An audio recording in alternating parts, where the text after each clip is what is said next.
Hello, I'm Lisa Lord, and in our news tonight, Prime Minister Motley orders a special project to deal with heart attacks and strokes in Barbados. The increasing incidence of fire sparks renewed concern from officials. The world is being told of the changes to the island's tax structure. And in sports, Jalon Samuel is aiming for a record 4th consecutive Gold Cup victory. Broadcasting from our studios in the Pine St. Michael, this is CBC News Night, starting now.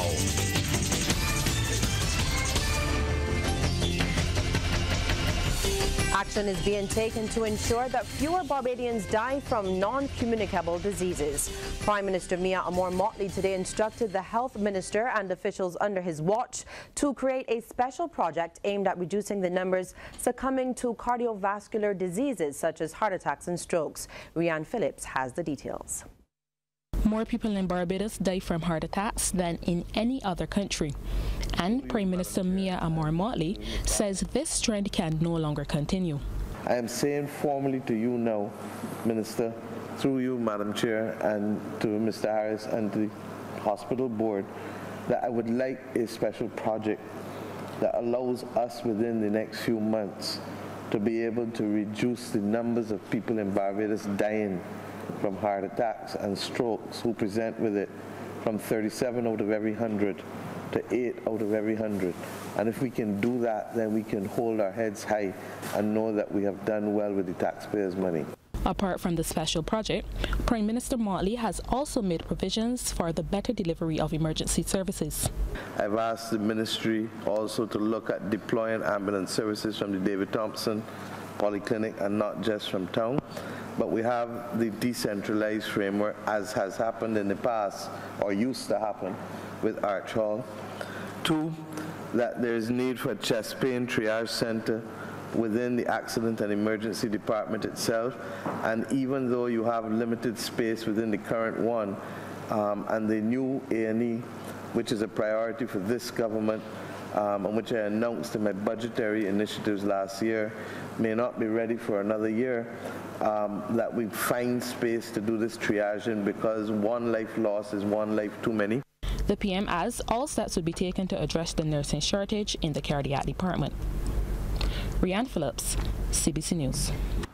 Thanks, Rianne. Well, Health Minister Lieutenant Colonel Jeffrey Bostic is refuting reports of pending layoffs over at the Queen Elizabeth Hospital.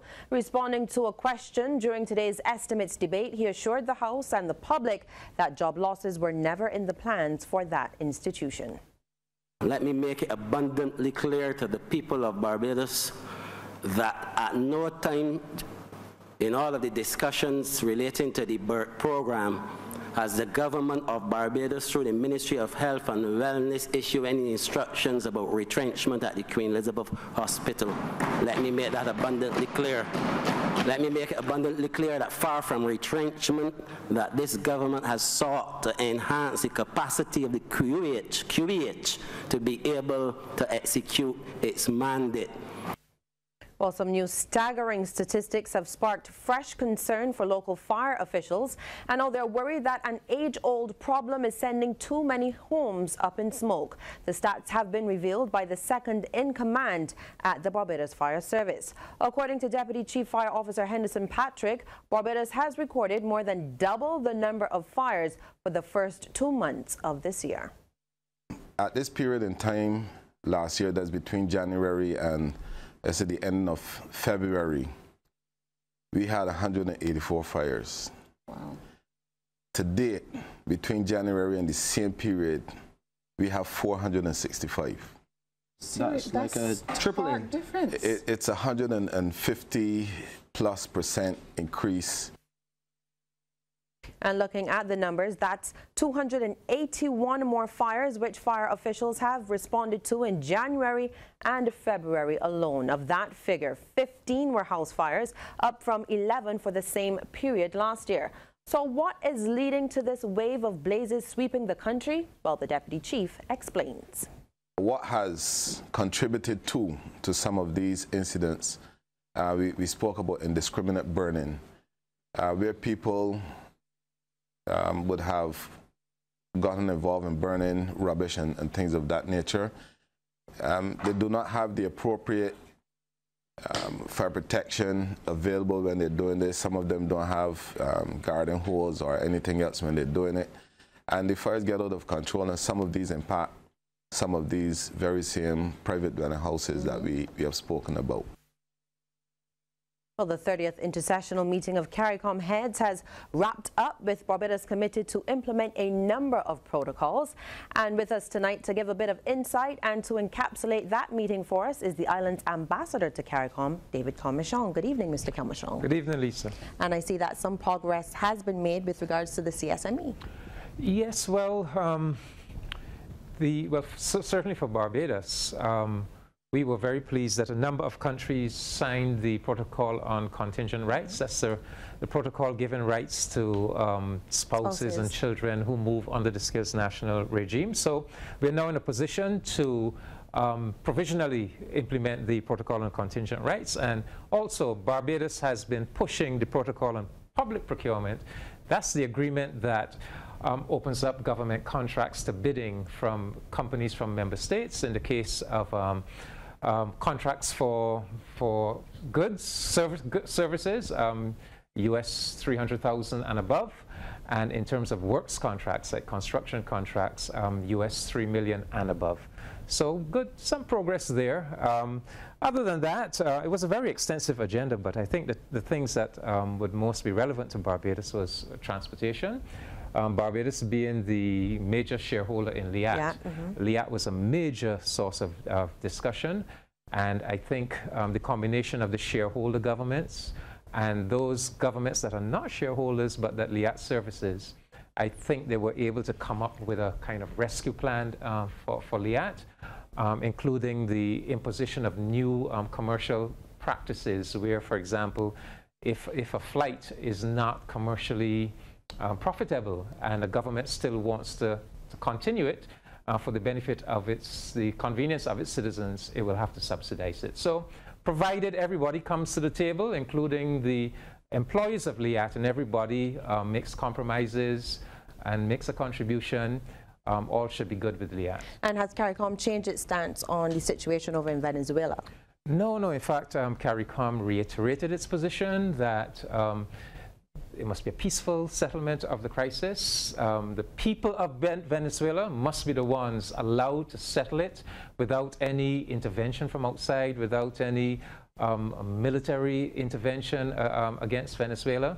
And they also reiterated that humanitarian aid should not be politicized. In fact, it should be carried out under the auspices of the United Nations. So all in all, a successful meeting. Yes, and also the blacklisting issue, I would say, was very important. You know, the European Union continues to put CARICOM countries on a blacklist, claiming that they are not compliant with good governance in taxation matters.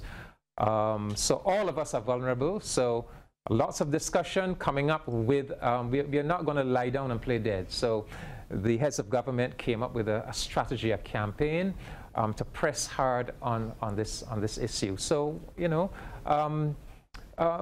yes, good strategy, good plans. I would say this intersessional meeting demonstrated that CARICOM is indeed a mature organization, a very sound organization. And we thank you very much. That's Ambassador David Commichon bringing us up to speed on what happened at that 30th intersessional meeting that was held in St. Kitts and Nevis. I will say hello now to our Lisa Broom in our social media corner to tell us what is trending. Good evening, Lisa. Well, good evening, Lisa, and welcome to What's Trending, where we take a look at what's gone viral on social media here in Barbados and, of course, across the globe. Now, just over a week ago, we heard that the Transport Board was operating on a daily basis with only 57 of 170 of its buses on the road. Well, it looks now like that number is down by 1. Take a look at this video showing damage to a bus after a rock was thrown through a window.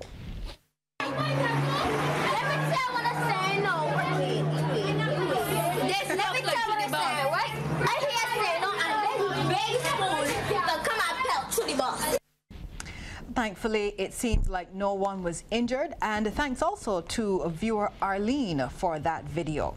So from local to regional transport now, we're hearing that Liat only has enough cash to fund its operations for another week and a half. The airline will need financial assistance to the tune of $5 million to stay in the air. Well, the company's dilemma has drawn reaction from around the region as well as the U.S. Now, Martin Riggs says it's basically time for the airline to shut down as there is no investment potential. Junior Barak says, considering Liat's reputation, it's no surprise that they keep running into problems.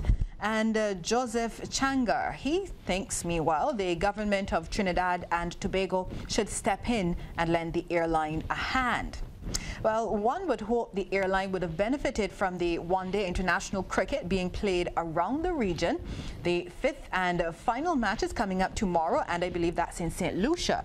And while the competition is fierce, Mark is on set and he's nodding his head. I'm correct. Well, it seems that there is harmony among the spectators. So take a look at this video showing a karaoke session in Grenada after that day's match was rained out.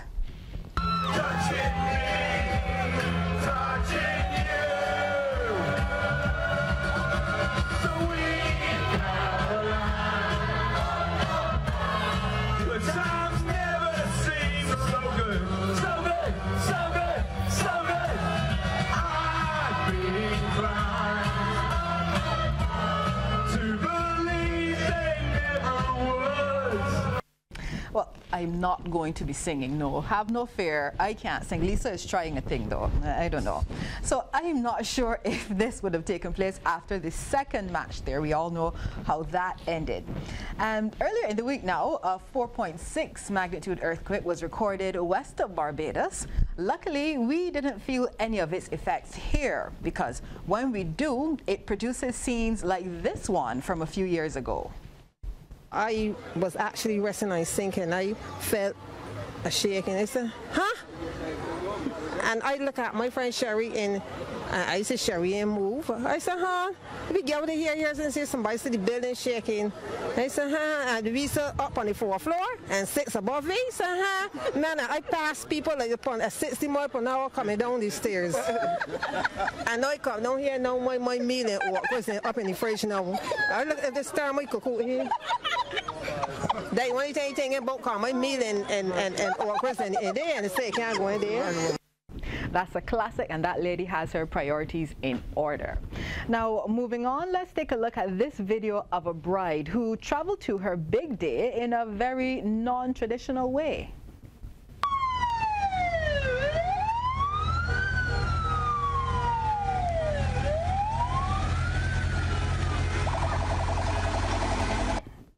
I don't know, non-traditional or extra? I'm not sure. I'll ask Lisa what she thinks in a few minutes.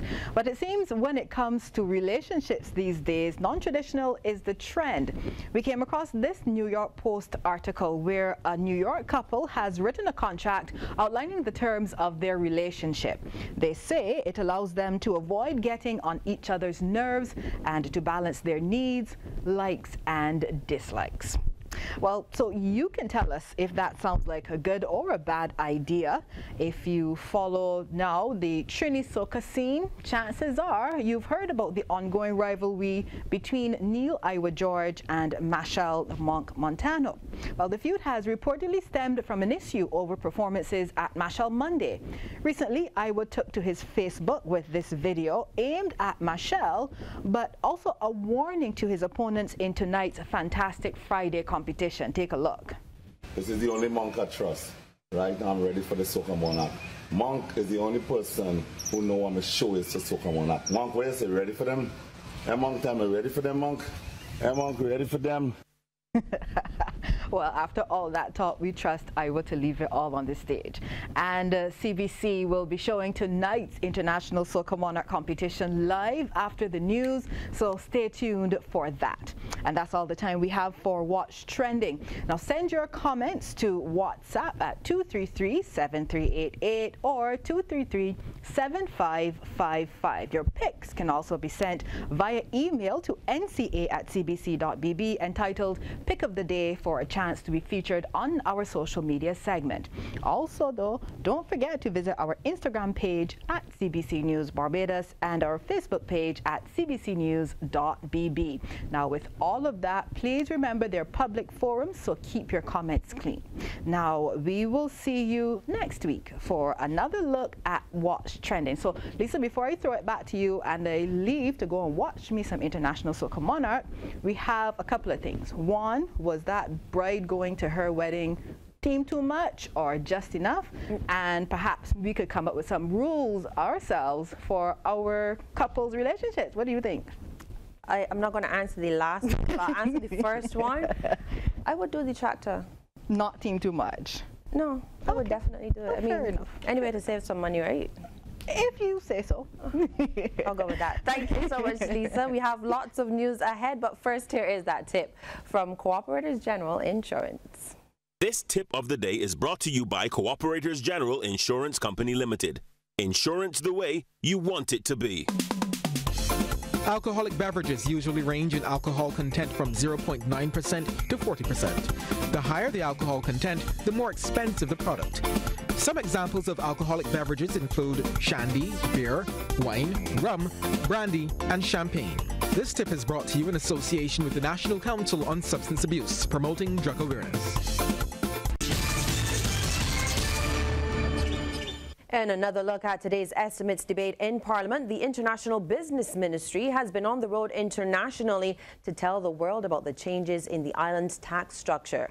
Minister Ronald Toppin says over the last few weeks, he and a team from the ministry have done several road shows to promote the changes and the benefits to be gained from doing business here in Barbados. He says that he's learned that Barbados has not had a strong presence on the international market, and that has to change. Under the new tax structure, companies, both local and international, will pay the same tax rates, 5.5% at the highest and 1% at the lowest. We have been going abroad, trade shows, road shows. I myself will be leaving the island next week to lead a delegation in Canada to promote the new product. I did one also recently in New York as well. So we have to I don't want to use the word sell, but we have pretty much to market this new product that we have. The International Business Unit will continue to expand our Barbados tax treaty network. At present, we have some 37 double taxation agreements in force, 5 tax information exchange agreements, 9 bilateral investment treaties. And of course, you know that the more of these tax treaties that you have in place with countries, the more attractive you are for investors. Minister Toppin was speaking as he led off debate on the ministry. Just under $17 million has been voted for the ministry, which is about $2 million less than what was provided in the last estimates. He told the House that $11 million of that total will go to the Barbados Industrial Development Corporation. He says a new industrial policy is also in the works for Barbados. The major commitment of the ministry during the coming financial year 2019 to 2020 will be the preparation of a national industrial policy to cover the period 2020 to 2055. This is really long overdue. One was done by the current Prime Minister some years ago, around 2002, I think it was, 2007. And obviously that needs to be, we are going to take that into account as the new plan is being prepared, but obviously it has to be updated. Most of the businesses that could be affected by any possible fallout from Brexit are being kept up to date with the developments. This from Chief Executive Officer of the Barbados Industrial Development Corporation, Sandra Trotman. She was responding to a question from St. Peter MP and Labour Minister Colin Jordan. He wanted to know how domestic companies that trade with the United Kingdom and the European Union would be affected once Britain leaves the EU. With reference to the companies that supply the UK, we have had initial discussions with the British, and we've had some level of assurance that the kind of benefits that were offered under the EU, they should not differ significantly, if at all. The concern comes in being able to frequently, constantly communicate to the clients as they operate and to make available to them the information that will help them to allay any fears they may have as we enter new markets, and the UK with Brexit will be no different. Well, the Night News has been receiving praises from members of the public since its introduction this week. Even though members of the public were told to expect changes, it seems many remain pleasantly surprised by our new look. People have also been talking about how much they like the new package, and we have been taking note here at the CBC of most of the feedback from our viewers and are very grateful for the outpouring of support. So once again, we say thank you. Well, the financially strapped regional airline Liat will continue to operate across the region in a safe and efficient manner. Responding to reports that the airline is facing severe financial problems and could possibly be grounded in the coming days, the airline's chief executive officer, Julie Reefer-Jones, says Liat has continued flying through the region with support from its principal shareholders. Now, the major shareholders are the governments of Barbados, Antigua and Barbuda, Dominica, and St. Vincent and the Grenadines.